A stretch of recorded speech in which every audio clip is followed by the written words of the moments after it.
What if I told you that the music making you're doing today could be leading to a long-term hearing loss? Going deaf is a frightening thing as a musician, or even the thought of your hearing suffering or degrading.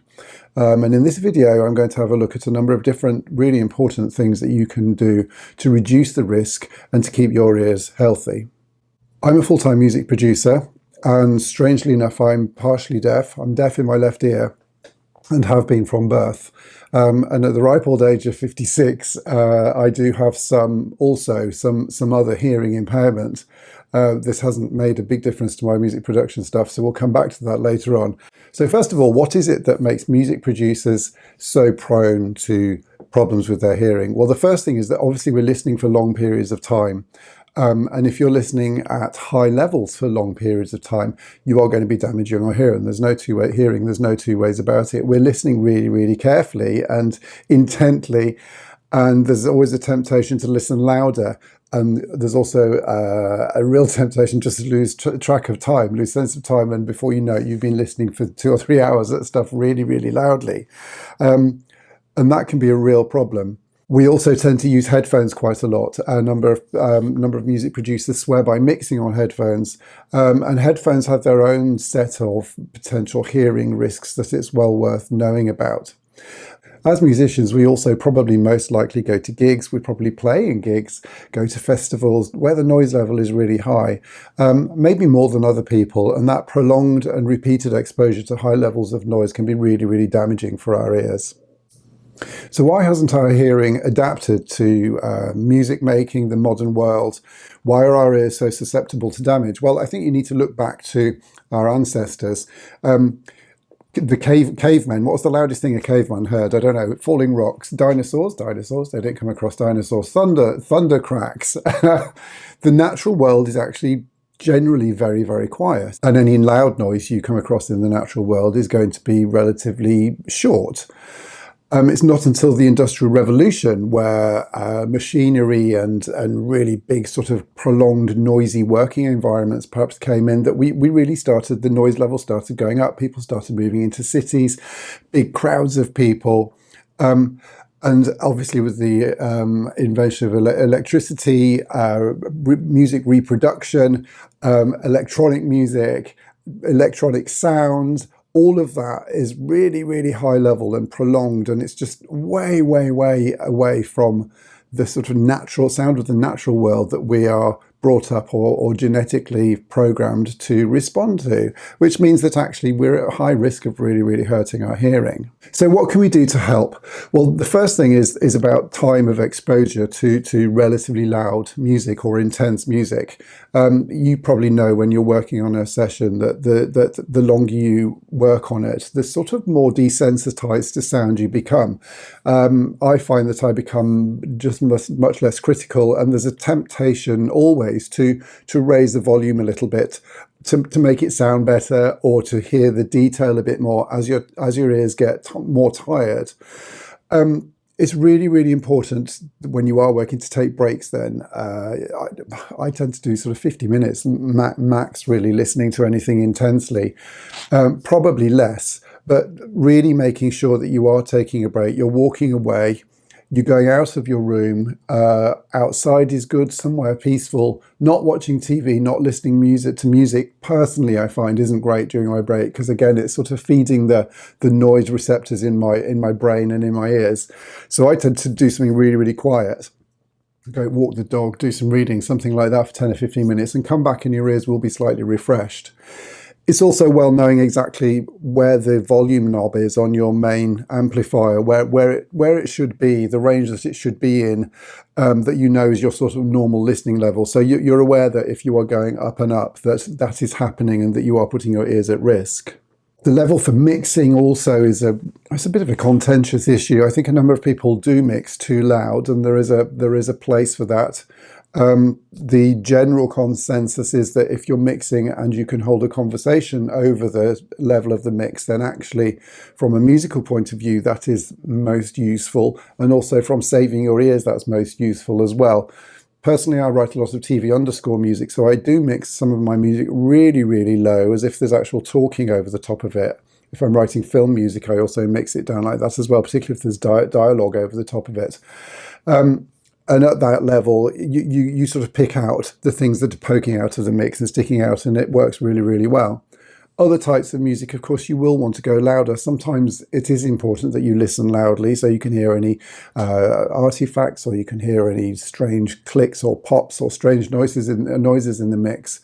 But there's an over temptation, I think, to listen too loudly because it sounds better when it's loud, and I don't think it's necessarily the case. It's a psychological trick, but also it can be really, really damaging for your hearing. So mixing at a sensible level is really, really important.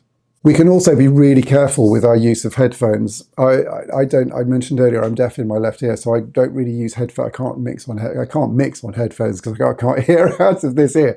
So I don't use headphones an awful lot. I don't find them particularly useful, but other music producers do. They swear by mixing on headphones because they give you a neutral sound world that isn't influenced by the acoustics of your room, which is really important.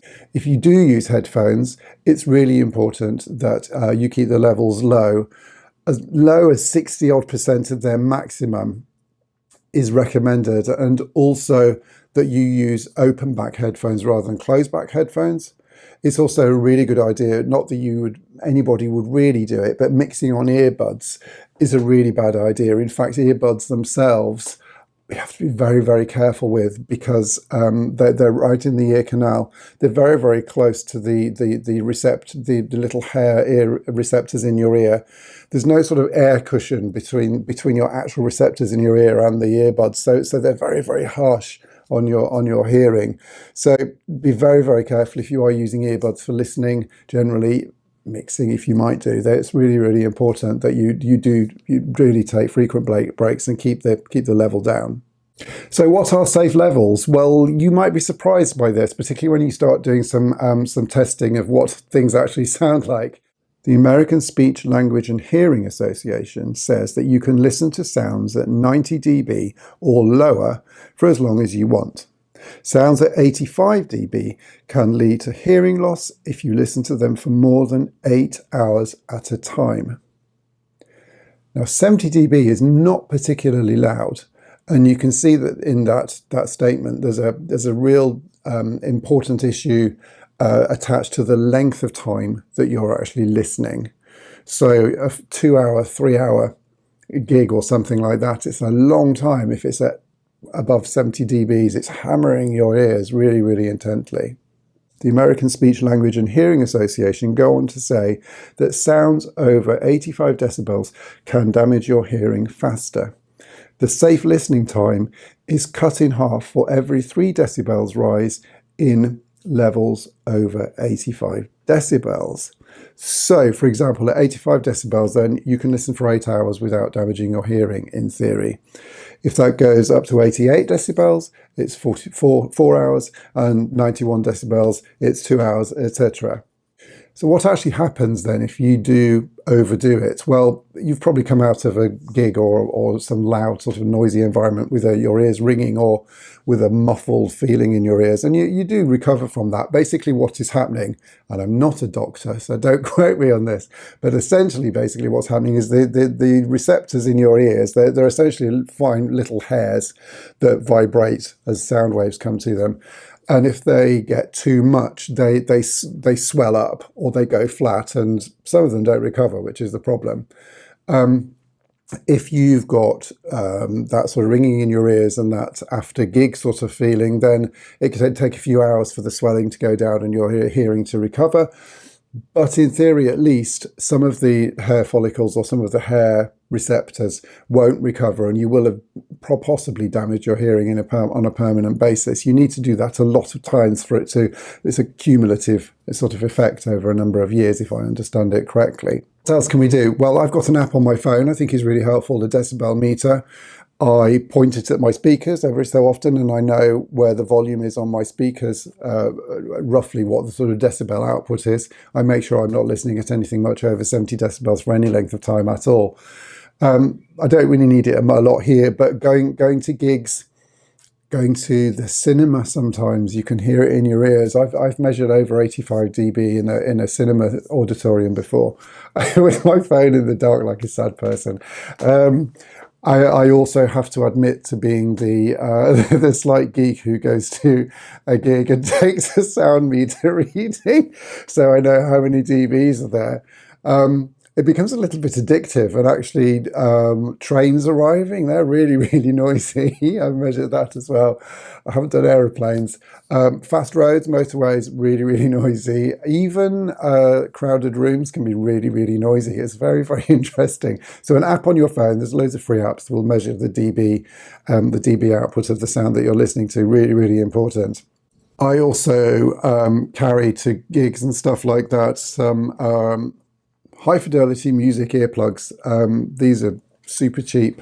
They just go in your ear canal, and actually they don't really change the sound at all. They just lower the dB level, and they're see-through and they're discreet, and they don't really, not really noticeable. And they come in, this particular brand come in this little handy thing that you can put on your key ring, which is quite cool. And yes, you know, you are going to be the geek at the gig that's got the earplugs in, but you know, I think when you're 80 years old and you're deaf, you're not going to be laughing then, are you? I think it's really important, and I never used to, but as I've got older, that's what I've started to do. If you want to check up on your hearing age, you can do that online as well. If you just do hearing age checker or something like that, there's a test that tests your low to high hearing. I found about if I do it on, I did it on a laptop yesterday, and my hearing age was about 4 years older than my actual age, and I did it on my monitor speakers here this morning. May have been different because it's morning and afternoon, possibly, but I did it on my monitors this morning, and my hearing age was 6 or 7 years or something below my actual age. So I would recommend doing it on the setup that you do most of your critical listening on. Seems to be the most important thing. And I would also take it with a pinch of salt. If you're in any doubt about your hearing, in any shape or form, at whatever age, I mean, you do need to seek medical help. I think the online things give you a bit of an idea, but there's no sort of accuracy there, I don't think. No real accuracy there, I don't think at all. So if you're still with me, I did mention at the beginning of the video that I'm deaf in my left ear. I'm pretty much, I don't know what percentage, but I can't really hear in my left ear. And so what am I saying? I know that I have some sort of hearing impairment in my right ear as well. It's never been an issue for me in terms of music production. The odd issue that I can see is that occasionally I get mixers back where I mix the really high things like cymbals a little bit too loud because I don't think I can hear them particularly well. So I'm aware of it. And interestingly enough, when I've done things like Sound Gym, which is a sort of hearing training software, which is really quite cool, I'm weirdly good at doing the left and right and stereo field stuff better than some of the things like noticing compression or spotting EQ, for example. But I seem to, even though I am deaf in the one ear, still be able to do stereo panning and stereo field stuff. I don't know why. I've been like this since birth, so it's what it is to me. It's just normal. Why am I saying this? Well, I don't think we should be too scared about our hearing as music producers. You don't have to have perfect hearing, and as you get older, your hearing will change and it will deteriorate. The important thing is that, particularly if you're writing library music like I am, or any sort of music to a brief, that you're listening to the reference tracks and sort of what the reference track sounds like. As long as yours sounds like that, it's okay. I mean, that's your view of the world.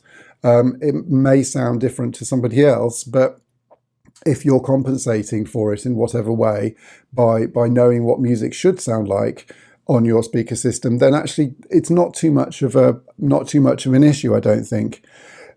It's also worth remembering that Beethoven went deaf. I could compare myself or probably anybody that's listening to this to Beethoven, but he gradually went deaf over 20 odd years, I think. And in the end, he was writing music when he was totally deaf. And I think that gradual change is something that we don't take into consideration. We do. I know, because I know being deaf, that I compensate for it all the time. And I think if you're gradually doing that, if you are losing your hearing over a period of time, then actually you do compensate, and it's not too bad. However, it's really, really important, particularly if you are, well, at any age, but particularly if you're younger, that you really do take care of the decibel level, that you really do take care of the length of time that you're hearing to stuff. Use an app, check out what you're actually listening to in terms of volume, and just don't be embarrassed about protecting your ears. Deafness is a horrendous thing for a musician. I can't imagine what life would be like not being able to hear.